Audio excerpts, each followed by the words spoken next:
Right Kannamayya జిల్లా ములకల చెరువులో కల్తీ మద్యం కేసులో దర్యాప్తు స్పీడప్ చేశారు.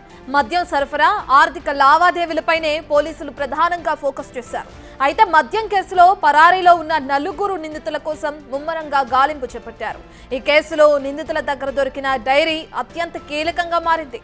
డైరీలో 18 మంది వ్యక్తుల పేర్లున్నట్లు సమాచారం. డైరీలో ప్రస్తావించిన వ్యక్తుల వివరాలు సేకరిస్తున్నారు. ఫోన్ పే, గూగుల్ పే ద్వారా లావాదేవీలు జరిగినట్లు గుర్తించారు. మరోవైపు పలు బెల్ట్ షాప్ నిర్వాహకుల పేర్లు డైరీలో ఉన్నట్లు తెలుస్తోంది. ములకల చెరువు పరిధిలో బెల్ట్ షాపుల నుంచి వివరాలు సేకరిస్తున్నారు ఎక్సైజ్ అధికారులు. ఇక కురబలకోట, కొత్తకోట మండలాల్లోనూ కల్తీ మద్యం సరఫరా జరిగిందనే కోణంలో దర్యాప్తు జరుగుతుంది. కల్తీ మద్యం సరఫరా కేసులో రాజకీయ నాయకుల ప్రమేయంపై విచారణ చేస్తున్నారు. మోటార్ ద్వారా మాన్యువల్ గా కాకుండా ఇదే అంశానికి సంబంధించిన పూర్తి డీటెయిల్స్ అందించడానికి మా ప్రతినిధి దామోదర్ అందుబాటులో ఉన్నారు. దామోదర్, మనం చూస్తున్నాం ఇప్పటికే కల్తీ మద్యం విషయానికి సంబంధించి అటు ప్రతిపక్ష అలాగే ఇప్పుడున్న అధికారంలో ఉన్న నేతలు ఒకరికొకరు ఆరోపణలు చేసుకోవడం కూడా మనం చూస్తున్నాం. అదేవిధంగా ఎవరైతే రాజకీయ నాయకుల ప్రమేయం ఉందా లేదా అనే కోణంలో కూడా పోలీసుల దర్యాప్తు కొనసాగుతుంది. ఎటువంటి విషయాలు వెలుగు చూస్తున్నాయి అనుకోవచ్చు దామోదర్? రత్న, ఏదైతే శుక్రవారం బయటపడ్డ భారీ మద్యం తయారీ కేంద్రం, మద్యం నకిలీ మద్యం తయారీ చేసిన చోట అనేక డైరీ ఒకటి బయటపడింది. ఆ డైరీలో ఎవరెవరికి మద్యం ఇక్కడ నుంచి సరఫరా చేశారు ఆ తయారీ యూనిట్ నుంచి అన్న విషయాలతో పాటు 18 మంది పేర్లు కూడా ఉన్నట్లు తెలుస్తుంది. అయితే ఈ కేసులో ప్రధానంగా తమ్మలపల్లి టీడీపీ ఇన్ఛార్జ్ జయచంద్రారెడ్డి యొక్క పిఏ హరీష్, అదేవిధంగా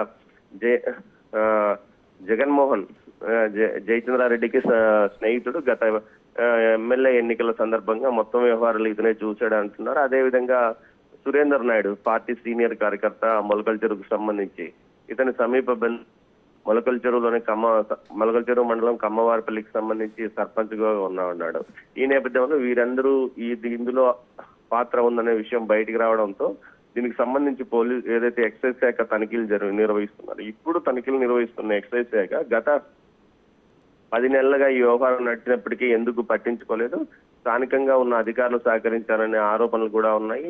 సురేందర్ నాయుడుకు సంబంధించిన తోటలో ఎక్సైజ్ పోలీసు తనిఖీలు నిర్వహించినప్పుడు అక్కడ ఏదైతే బీరు బాటిల్ కూడా పెద్ద సంఖ్యలో ఖాళీ బీరు బాటిల్ పెద్ద ఎత్తున లభ్యమైనట్టు తెలుస్తుంది. దీంతో పాటు మరికొంత మద్యం సంబంధించిన డంప్ కూడా అక్కడ దొరికినట్టు తెలుస్తుంది. మొత్తం మీద దీని వెనుక ఎవరున్నారు అన్న కోణంలోనే ఇప్పుడు ఎక్సైజ్ శాఖ దర్యాప్తు నిర్వహిస్తుంది. దీన్ని ఏదైతే సిఐడికి ఇచ్చే అవకాశం ఉన్నట్లు కూడా తెలుస్తుంది. మొత్తం మీద అయితే జగన్మోహన్ రావు విజయవాడ సమీపంలోని ఇబ్రహీంపట్నం ప్రాంతానికి సంబంధించిన వ్యక్తి ఇక్కడికి వచ్చి ఈ విధంగా డంప్ నిర్వహిస్తున్నాడంటే ఖచ్చితంగా ఇతనికి స్థానికంగా రాజకీయ అండదండలు అధికార పార్టీ నుంచే ఉంటాయంటూ కూడా తెలుస్తుంది. అయితే అధికార పార్టీతో పాటు ప్రతిపక్ష పార్టీకి సంబంధించిన వ్యక్తులు కూడా, అంటే గతంలో వైసీపీ నుంచి టీడీపీలో చేసిన జయచంద్రారెడ్డి ఆ వర్గానికి సంబంధించిన వారిని కొంతమందిని కలుపుకొని ఈ ప్రాంతంలో ఈ విధంగా చేశాడనే ఆరోపణలు కూడా ఉన్నాయి. మొత్తం మీద చూస్తే ఈ కేసుకు సంబంధించి ఎక్సైజ్ శాఖ మరికొంత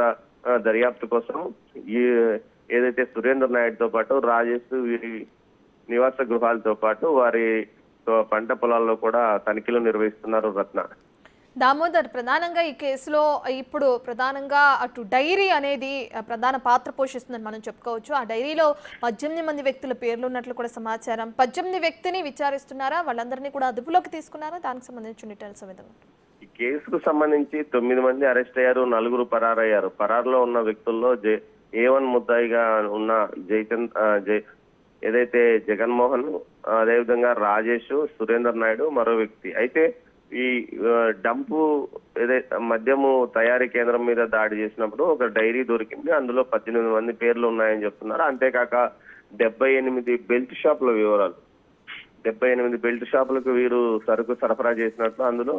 దీంతో పాటు నగదు ఏదైతే అమౌంట్ మొత్తం గూగుల్ పే, ఫోన్ పే ద్వారా ఇతర యూపీఐ పద్ధతులతో పాటు ఏదైతే క్యాష్ ఎంత తీసుకున్నారో అన్న వివరాలు కూడా అందులో ఉన్నట్టు తెలుస్తుంది. ప్రతి నెల సుమారు 10 కోట్ల మేర వ్యాపారం జరిగినట్లు ఒక పోలీసు ఏదైతే ఎక్సైజ్ శాఖ భావిస్తుంది.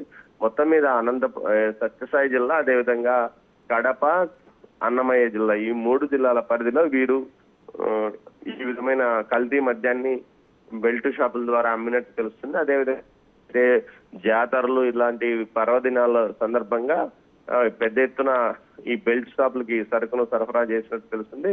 3 బ్రాండ్ల పేర్లతో ఈ విధంగా వీరు ఓకే రైట్ అమ్మకాలు కొనసాగించినట్టు తెలుస్తుంది Ratna. Right thank you Damodar.